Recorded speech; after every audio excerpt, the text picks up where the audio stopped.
Córtame, ja. ¿Ya está grabando todavía? Hace rato.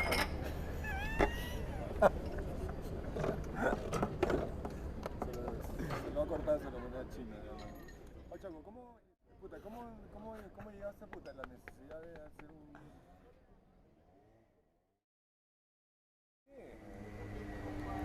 O sea, lo que pasa es que yo lo que hice fue, primero lo que me interesaba era o sea, yo había crecido en el norte, y en el norte lo que tú tienes es la Huaca del Sol y la Huaca de la Luna, una al frente de la otra. Entonces, esa idea de tener el templo del Sol frente al templo de la Luna genera una dualidad, y a partir de esa dualidad no hay manera de entender de otra forma la cultura mochica que no sea la dualidad, ¿no? Pero al final esa dualidad existe solamente porque a alguien se le ocurrió ponerle esos nombres, no porque exista un culto al sol o a la luna, ¿no? Entonces, esa distorsión que tiene la manera como nos hemos acercado al pasado está basada en que antes del siglo XIX las ruinas de una u otra manera eran lugares paganos, entonces no importaba, ¿no? Entonces, con el siglo XIX y el romanticismo, lo que hace es se deja un poco de lado la iglesia y se pone el ser humano de nuevo como en el centro, y eso produce esas expediciones de viajeros hacia, no sé, escucha, Egipto o hacia Sudamérica en busca de viejas civilizaciones, ¿no? Entonces, estos viajeros lo que hacen es van estudiando, van nombrando y generando textos de aventuras que poco a poco van migrando a convertirse en los primeros textos de arqueología. Este proyecto ya ibas filmando ya. A Mario, o sea, lo que existía era el proyecto de la Chucha Perdida, y Mario me estaba hablando de cómo darme los mapas y todo. Y claro, una manera de registrar era o escribiendo lo que él me dice o de otra manera grabándolo, ¿no? Entonces, al grabarlo también es una manera de documentar también la información que él tenía, y que me vaya diciendo, no sé, pues, los lugares, los mapas. Entonces, o sea, el video es un material de documentación de mi proceso de trabajo, ¿no?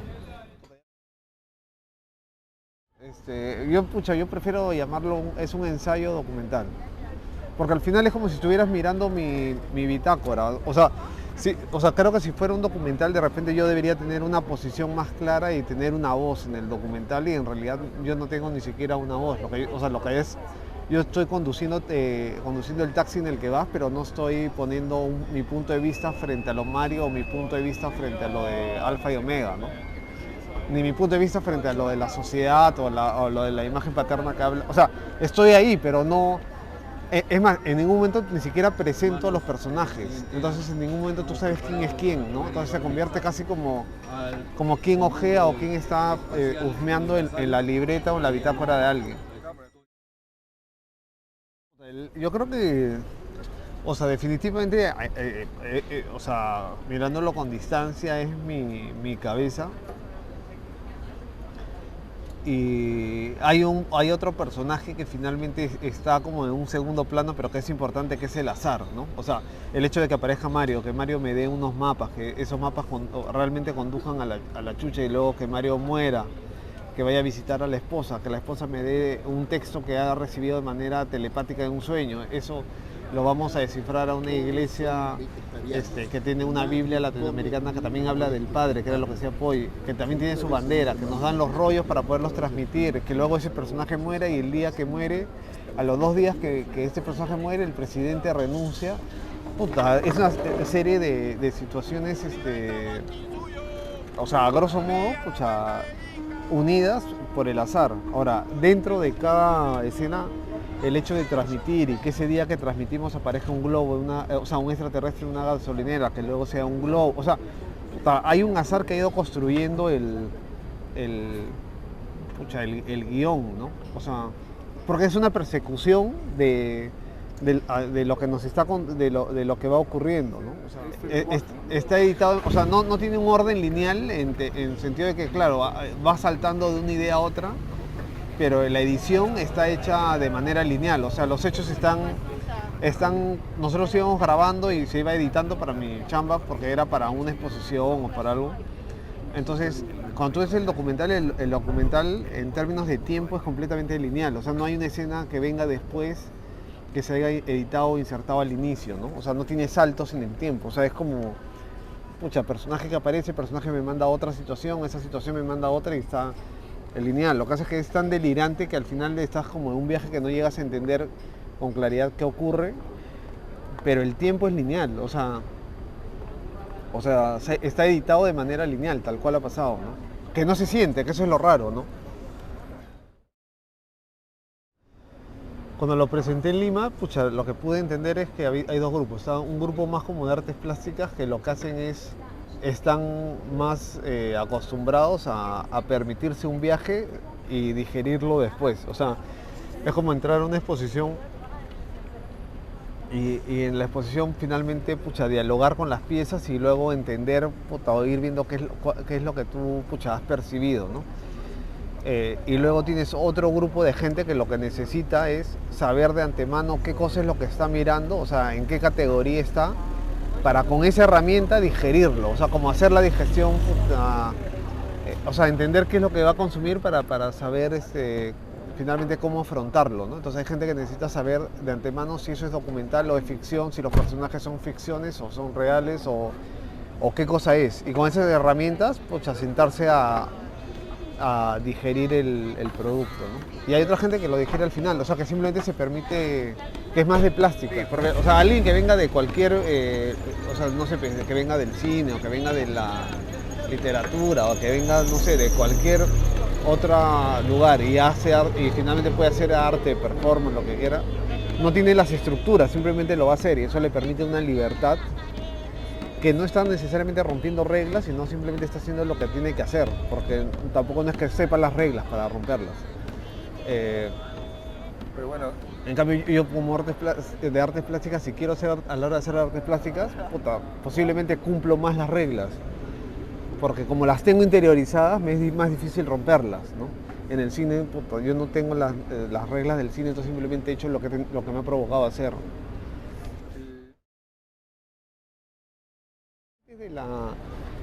Hay un momento en el documental que cuando ya llegan a lo de la momia, puta, ya no llegan a entender en qué están. Ya es demasiado. O sea, cuando la momia llega puta, y se presenta, la momia viaja al espacio y se presenta frente a Dios, ya es como...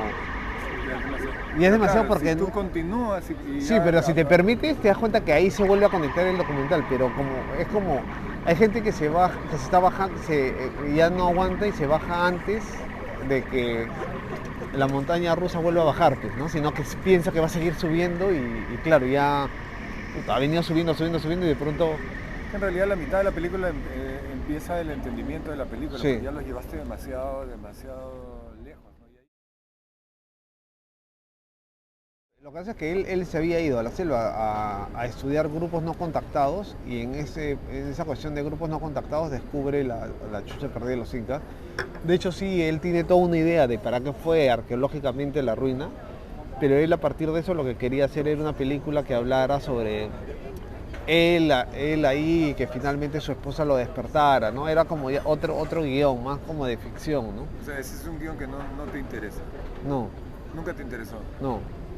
No, era un guión. De hecho Mario lo sabía, porque al principio sabía que no te iba a interesar ese proyecto, pero en realidad no te interesó ese proyecto, pero en realidad te interesó un proyecto mucho más grande, que es el mundo Mario, ¿no? Sí, o sea, que el guión de él es que él está en la chucha como explorador y están las cuidadoras de la chucha y que él se va a tirar justo a una se la va a tirar y cuando se lo va a tirar su esposa la despierta y le dice, oye, bota la basura y él dice chucha.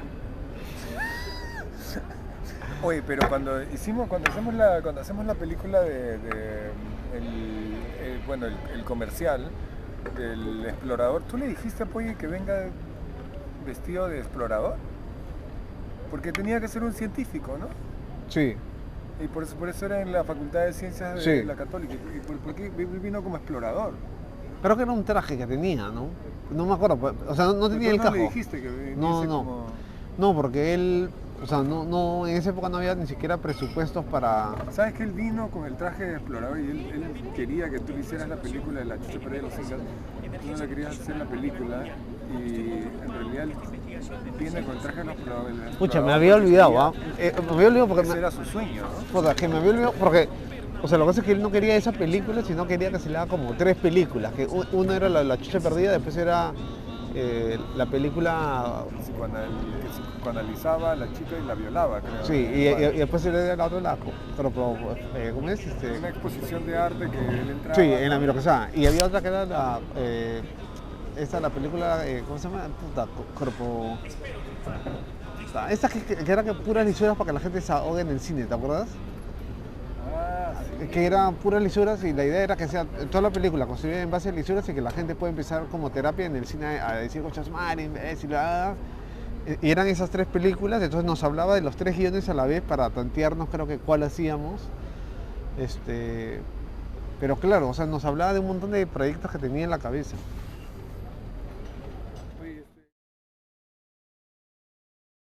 O sea, cuando hice lo de Super Chaco, pucha, lo de Super Chaco fue un boom y me dijeron para seguir haciendo y lo que hice fue inmediatamente maté a Super Chaco con el proyecto de Grau. ¿Después de cuántos años? Nada, fue una muestra de Super Chaco que fue un boom y ahí nomás cuando, puta, lo maté. Al final no... Podrías haber seguido con Super Chaco y estarías... Sí, como porque así. era un proyecto que era como un antihéroe y estaba destinado para sacar todo un tiraje de cómics y todo, pero se convirtió como en una cuestión tan fuerte en ese momento que inclusive empezaron a llamar para dar charlas y huevadas, y era lo más ajeno al proyecto, a la esencia del proyecto. Entonces, además, pues hay una cuestión en el azar que está en mi trabajo, es que mientras que yo estaba que me cuestionaba eso, pasó delante mío Grau. Y claro, yo me disfrazaba de Super Chaco 5 minutos para una foto y de pronto este personaje vivía disfrazado de su tatarabuelo 24/7. Entonces, puta, él terminó destruyendo, puta, mi ficción, ¿no? Entonces, puta, frente a eso, lo que le propuse este viaje del héroe y ya, puta, ahí nomás terminó Super Chaco, no hubo más Super Chaco. O sea, duró durante la universidad, que no es dentro del periodo comercial, y mi primera exhibición, que sí tuvo como un rebote súper importante. O sea, yo me acuerdo que cuando estaba trabajando con una persona que estaba, creo que refaccionando una cosa del taller, y mientras pintábamos, o sea, mientras yo pintaba, él se sentaba a mi costado a comer su mandarina y me hacía unos comentarios como... Pucha, increíbles, ¿no? Por ejemplo, decía, claro, ese personaje está llegando tarde, y tenía su propia lectura, y su propia lectura, pucha, estaba hecha desde su realidad, y eso le generaba una dimensión a la obra súper interesante, mucho mayor de la que posiblemente yo me hubiera imaginado, ¿no? Y una visión mucho más finalmente real a la ciudad que yo estaba planteando en mi imaginario, que de repente un personaje de otro sector, posiblemente de clase más alta, lo que iba a hacer es simplemente tener una visión más exotizada de ese imaginario popular que estaba en el cuadro, ¿no? O sea, el otro lo estaba leyendo desde esa realidad y el otro lo estaba viendo desde a través de la ventana de lo exótico que era, ¿no? No, porque la imagen tiene que hablar. O sea, yo creo que cuando tú explicas, finalmente, o sea, la explicación puede venir en una conversación posterior o que pueda tener con alguien, pero no sé, tal vez por eso en el documental no me interesaba poner los nombres de nadie. O sea, al final la imagen finalmente te cuenta, puta, la historia, ¿no? Y la historia es la que finalmente tú vas a leer en esa imagen, pero puta, es lo que tú leas, ¿no? Y creo que, o sea, por ejemplo, el documental, creo que ahora que tú lo dices, escucha, tiene el nivel de capas y de saturación que tenían esos cuadros, ¿no? Pa. Y claro, en esos cuadros había unos textos en chino que, lejos de hacerte entender, puta, era otra capa más que bloqueaba, ¿no?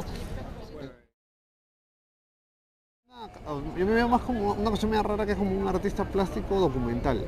Porque son proyectos que voy haciendo que tienen que ver con huevas propias, desde mi hermano, desde la imagen del padre, y voy integrando personajes y voy construyendo un vínculo y un viaje. Y casi todos mis proyectos son de viajes y de periplos, ¿no? Pucha.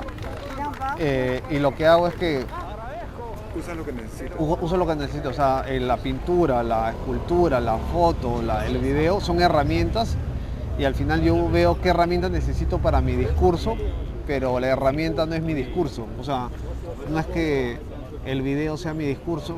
No, pues el video es una herramienta nomás. Entonces, si yo quiero pintar, por ejemplo, el proyecto que estoy haciendo de la selva tiene que ser en pintura porque tiene que ver con un imaginario que se crea, ¿no? Si quiero trabajar con el descendiente de Grau, tiene que ser una fotografía porque necesitas una herramienta que sea un registro y que diga que, claro, ese personaje es igualito a Grau y que estuvimos en tal día y en tal momento, en tal lugar.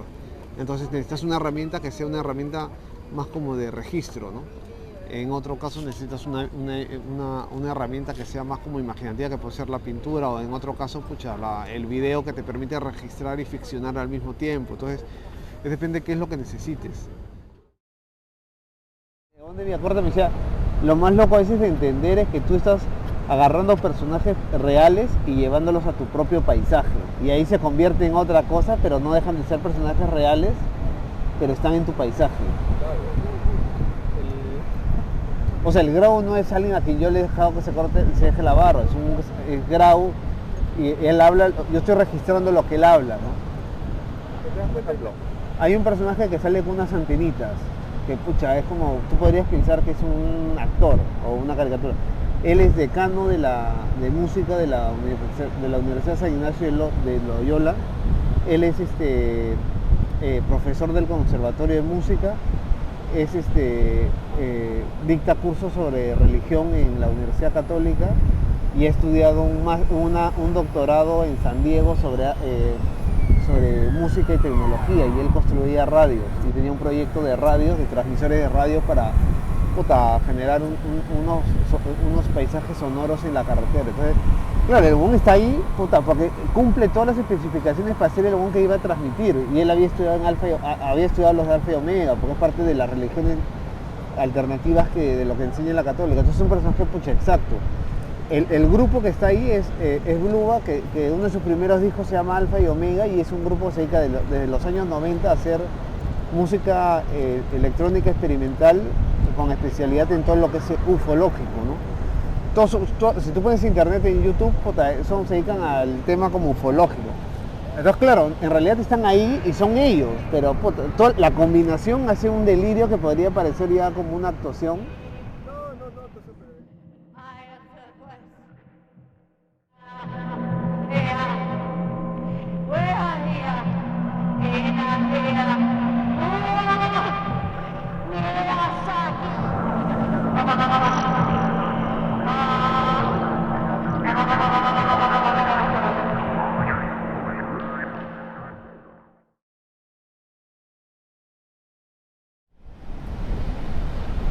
Sí, podría decir que sí, porque al final el viajar con Grau 8.000 kilómetros por carretera, vestido de superchaco, y luego cortarme el pelo y vestirme de soldado y entrar con él vestido de soldado a Chile y él como, eso es toda una performance. Viajar a la selva con trajes del siglo XIX, cargando la bandera de Polle en un barco, es toda una performance. Hacer la transmisión de rollos y toda la cuestión de Chile, que es una performance. Entonces, sí son performance, ¿no? Porque son acciones, que se van haciendo, que tienen que ver también con ironía y todo, pero yo creo que son actos performáticos que se registran. Sí, pero sí, todo es performance. O sea, Superchaco es una performance, pero yo me vestía de Superchaco para hacer una serie de acciones, y es más, inclusive hasta terminaba dictando clases en colegios, en nidos, vestido de Superchaco. Pero sí, todo el rato son como performance, o sea, y son personajes en los que yo me voy transformando para afrontar cada proyecto, pero no creo que alguien me vea como un performer, pero sí son performance, ¿no?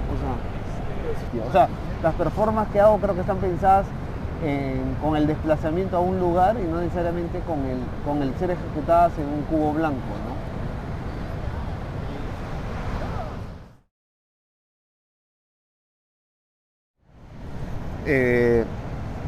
La parte más emocionante siempre va a ser el viaje, ¿no? Porque el viaje es como habitar con esos personajes y andar en ese limbo que es el viaje. Claro, es un espacio paralelo, ¿no? Donde el tiempo está como detenido, ¿no? Sí, porque lo demás es regresar al taller, a hacer trabajo de taller y trabajo, ¿no? En la expedición la expedición, o sea, en el trabajo de taller es una cuestión como planificada, ¿no? Voy a hacer esto y lo desarrollas, ¿no? La expedición es una convivencia con el azar, o sea, yo no sé si el bote se va a hundir, si de repente, pucha, vamos a llegar, no sé si la chucha existe o no existe. En el caso de Grau, por ejemplo, no nos dejaron entrar al Huáscar, pero tal vez de repente no hubiéramos llegado, se pudo haber malogrado el carro antes. Entonces, el hecho de no tener el presupuesto suficiente y hacer que todo se haga en un solo tiraje, en una sola ida, hace que al final el azar es como el gran aliado del viaje, ¿no? O sea, con algunos personajes ha sido como difícil, pero igual yo con los personajes sigo sin, o sea, por ejemplo, sigo hablando con los personajes, ¿no?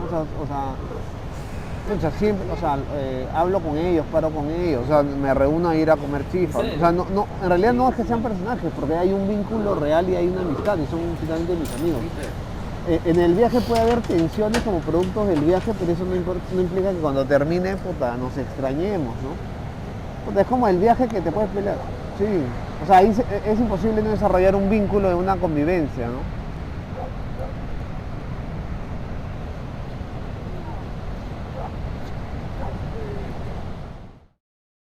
No.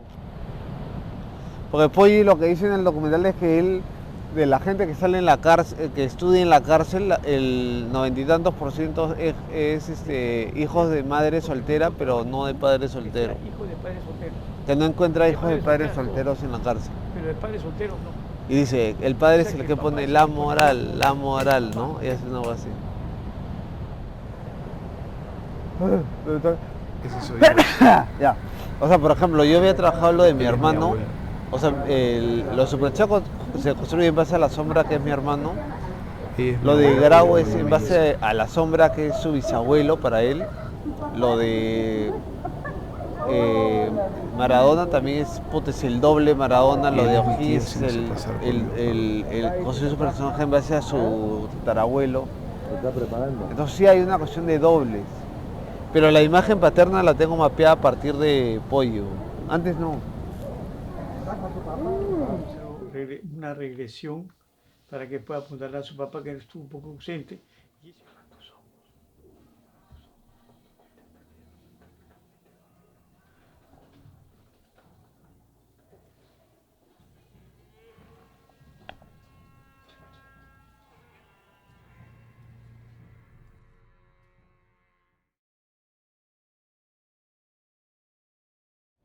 O sea, por eso es que cuando planteo el documental sale el cuadro de los funerales de Atahualpa, donde el único elemento muerto es, o sea, no solamente es Atahualpa, sino que es el único elemento nativo de Perú, porque todas las ñustas y los esos son modelos italianos. Eso es fuertazo, weón. ¿Sí? Claro. Por eso escojo ese cuadro, porque cuando se crea la pintura histórica,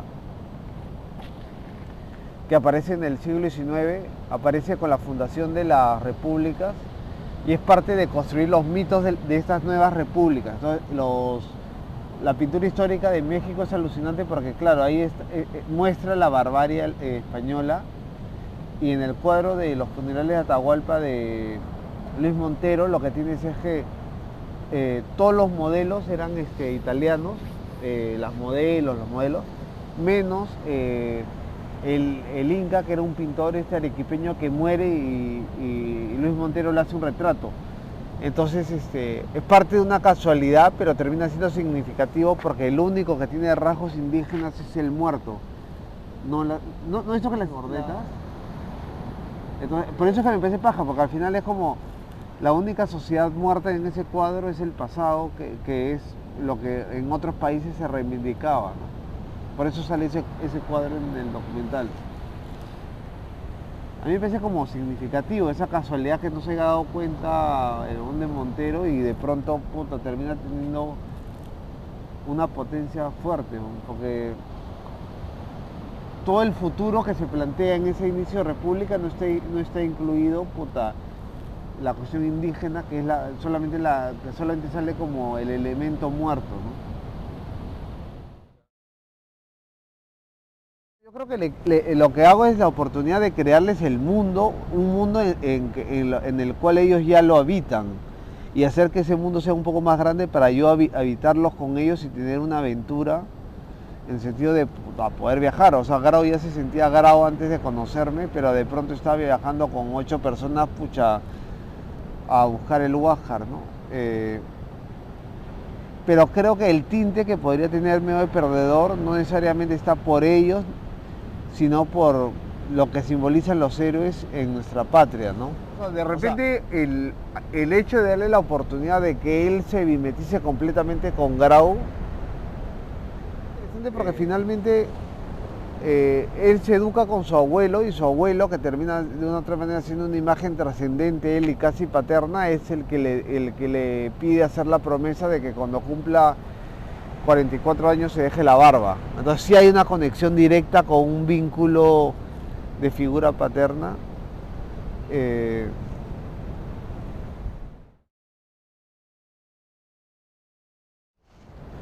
O sea, es paja la historia de O'Higgins porque, o sea, Ambrosio O'Higgins, que era virrey, o sea, y estaba en Chile, lo que hace es, tiene un hijo natural con esa señora Riquelme, que era argentina, que era mucho más joven que él, entonces no lo reconoce como hijo, o sea, y lo manda a estudiar, o sea, le da educación, pero en Lima, cosa que lo que hace es lo aleja, ¿no? Para que simplemente como tenerlo fuera del entorno, y luego lo manda a estudiar a Inglaterra, y en Inglaterra es que él conoce a Francisco Miranda y entra con toda la cuestión del pensamiento de la idea de libertar América, pero creo que no lo reconoce hasta el final, por eso en Chile se le llama el guacho, y eso es paja, ¿no? Y además O'Higgins es mucho más complejo porque tiene el traje que manda a hacer en base al tatarabuelo, pero las botas militares son de él. Entonces hay una mezcla que no tiene Grau, que es un descendiente directo, real, en el sentido de que lleva el apellido del Libertador él. Es un sujeto que ha combatido por la patria durante 30 años en la primera línea de fuego, y luego se ha convertido casi a un ser mucho más como evangélico y un hombre de fe a raíz de la situación tan difícil que ha estado. Y eso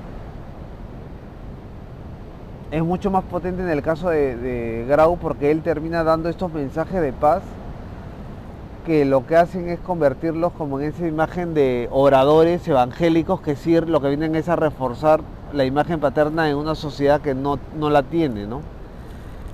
Grau de otra manera es mucho más como un niño, ¿no? O sea, se la podría estar construyendo él para sí mismo, pero no tiene esa relevancia hacia la patria, mientras que el otro tiene la necesidad de construir un personaje para transmitir un mensaje hacia los demás, ¿no?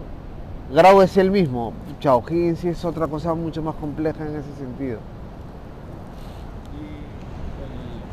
O sea, la idea de que ellos se construyan la imagen del pasado es como de una u otra manera buscar una imagen paterna que los valide, ¿no?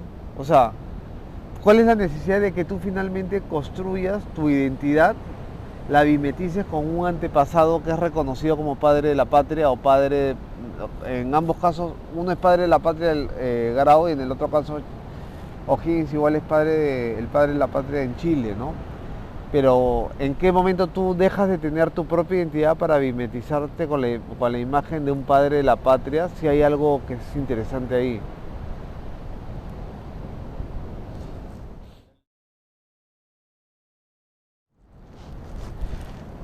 Poggi sí persigue la idea de la imagen paterna en el sentido de que Poggi durante los últimos 25 años de su vida estuvo tratando de ser el presidente del Perú y tratar de inscribirse con su partido que se llamaba el Partido Correa. Y estuvo usaba una banda presidencial los últimos 25 años sentado en el Parque Kennedy.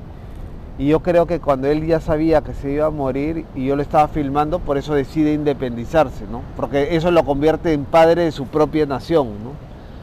Pero hay una figura paterna que él persigue, que él yo creo que por su formación no necesita resolverla en sí mismo, pero sí busca él convertirse en el padre de una nación, ¿no? O sea, en ser el padre del otro, ¿no? O sea, es interesante porque mientras que yo estoy usando a Poggi para hacer un proyecto de la selva, él me estaba utilizando para cerrar un montón de proyectos que él tenía por el hecho de que yo tenía la cámara. Entonces yo iba a filmarlo para poder verlo de la selva y de pronto él se independizaba, ¿no? De pronto él me daba todas sus maquetas de este país que tenía. Entonces lo que él está haciendo es cerrando sus proyectos, usando el tiempo que nosotros estamos dándole al decir vamos a irte a grabar tal día, ¿no? Entonces quedamos con él en ir a grabar un día sábado y él ya tiene preparado cerrar un proyecto de vida de él. Por eso es que nos da tan poco de la selva y más bien nos va dando un montón de información aparte, ¿no? ¿Dónde estabas cuando te enteraste de la muerte de Mario? En España. Sí, estaba presentando lo de la chucha perdida en un solo proyecto de Arco. Y ese día no fui a Arco porque me levanté y me empezó a dar como una fiebre hasta que sentí que me calcinaba y me eché a dormir y cuando me levanté me llamaron de que Mario había fallecido. Él tenía un problema cardíaco. Es fuerte eso porque, pucha, con nosotros fue una persona bastante leal, ¿no? Y bastante genuina, ¿no? O sea, nunca nos pidió nada. O sea, de hecho él tenía que hacerse una operación que creo que ni siquiera era muy costosa, pero ni siquiera se le ocurrió decirnos. Es el único, o sea, Mario sale hablando todo el rato de la imagen paterna. Y luego que muere Mario, me pareció interesante poner esa imagen, que es una imagen que muestra justamente a Mario como padre en un vínculo paterno de él y su hija, ¿no? En una complicidad súper fuerte de ambos tocando música e improvisando, ¿no? En una relación funcional, ¿no? Donde justamente esa cuestión funcional hace que permita que la improvisación se desarrolle, ¿no? Porque hay códigos y hay complicidad entre ambos, ¿no? Entonces están tocando una canción y están jugando ambos y teniendo una sincronía total, ¿no? Y esa sincronía es parte de esa complicidad de padre e hija, un sujeto que venía hablando de la importancia de la imagen paterna y ha fallecido, ¿no? Entonces creo que es el momento indicado de poner esa imagen, ¿no? Donde te das cuenta que quien está falleciendo no es Mario, sino es un padre, ¿no?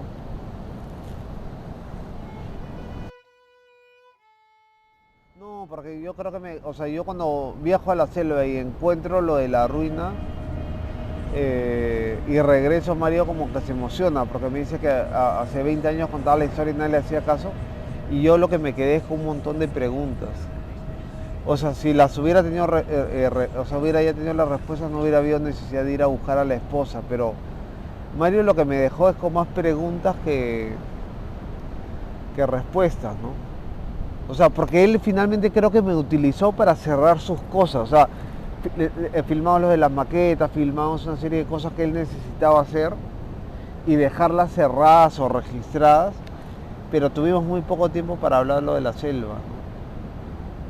Hay videos, pero no necesariamente los... Entonces, o sea, por un lado está la vagina ahí y hay penes de piedra en Puno, pero yo lo que hago es representar personajes en base a una cerámica moche con cabezas de pene, porque creo que está dentro de la lógica de lo que debería finalmente entrar a esa vagina, ¿no? O sea, todavía tengo que terminar de hacer el manual de arqueología freudiana para leer el antiguo Perú, que es un poco entender y darle la vuelta de que Mario no solamente era un viajero del 19 cuando viaja y descubre lo de la chucha, sino que hay un componente freudiano de cuando Mario... Mario había venido de estudiar en Bélgica artes plásticas, en Alemania psicología criminalística, en Italia arquitectura, y es una eminencia en Perú, es contratado por el departamento de psicología de la PIB y luego comete el asesinato y lo que ha hecho es tirar toda su vida por la borda, ¿no? Entonces, eso es lo que hace es que finalmente Mario huya a la selva. Huye a la selva, encuentre una vagina y se meta. Y eso es un viaje completamente freudiano. Entonces, ya no es solamente el imaginario del viajero, sino hay un componente freudiano del retorno hacia el útero, ¿no? Que es como el tiempo cero, ¿no?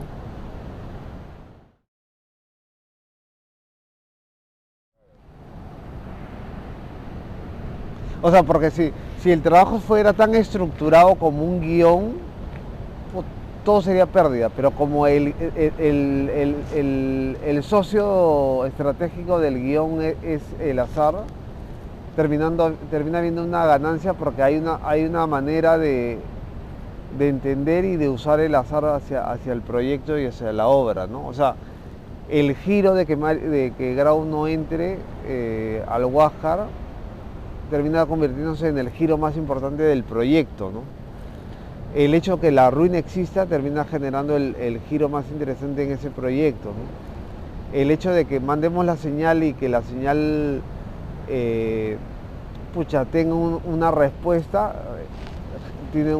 genera otro giro, ¿no? El hecho de que el doble de Maradona nos dé los 10 mandamientos y lo escribamos en los cerros de por qué no vamos al mundial y al mundial siguiente clasificamos. O sea, más bien yo creo que el azar, hay una áurea como media negra o media oscura o media gris sobre los personajes, pero el azar, hay una reivindicación en el azar, porque los proyectos lo que han generado es como una respuesta, ¿no? De una manera. Es que es interesante porque en el caso de Leonidas, que se hace todas estas procesiones para convertirlo como héroe cultural a este cineasta que estaba considerado el peor cineasta, y luego Alejandro Neira, que ha sido el ministro de Cultura, de una u otra manera decide, cuando él trabajaba en la Biblioteca Nacional, decide hacer un ciclo de Leonidas Segarra y editan todas sus películas, editan trailers.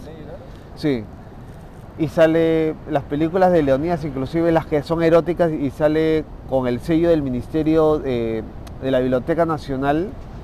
Yo ahí ya dejé el proyecto de Leonidas porque de pronto se oficializó, ¿no?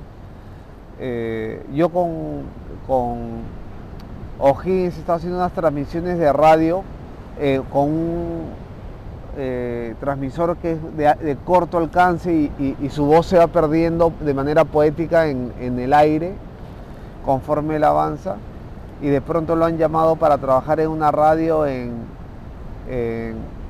creo que es Chihuahua, no me acuerdo cómo es, Chicán, que es el lugar de origen de él. Entonces, claro, la realidad los termina convirtiendo en... hay algo que no termina siendo tan como imagen de perdedor, porque hay algo que los proyectos de una u otra manera ayudan y la realidad finalmente los termina reivindicando, dándole un giro, ¿no? O sea, lo de Leonidas se acabó cuando la Biblioteca Nacional decidió hacerle un ciclo por su cuenta, sin que yo participe, y editar todos sus trailers, ¿no? Lo de Maradona se acaba cuando al año siguiente de escribir todos vamos al mundial, ¿no? Hay otros que son más trágicos, como lo de Grau, que no nos dejan entrar al Huáscar, ¿no? Pero claro, es el azar que se usa. Cuando regresamos de Chile o de Talcahuano, donde está el Huáscar, él regresa con un traje normal y yo con un traje normal, ¿no? Entonces es interesante porque que no lo hayan dejado entrar implica que hay un límite para él, así como yo había tenido mi límite, que era la frontera, ¿no? Entonces eso nos permite viajar finalmente como las sombras. ¿Qué tal ratazo? O sea, eso nos permite viajar o sea, sí. O sea, viajar con nuestros personajes construidos en base a la sombra de...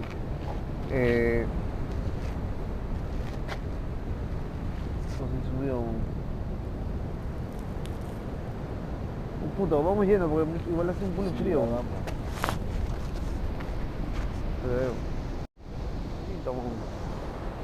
¿O dónde se fue, weón? Ya se habrá corrido, ¿no?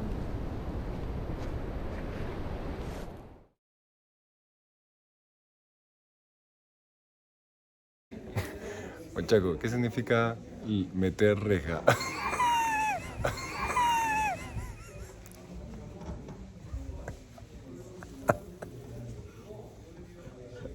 Explica, pues. Meter reja implica nada.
Adiós muchachos, compañeros de mi vida, barra querida, de apenas tiempo, me toca a mí hoy emprender la retirada, debo alejarme de mi buena muchachada. Adiós muchachos, ya me voy y me resigno, contra el destino nadie la talla, se terminaron para mí todas las barras, mi cuerpo enfermo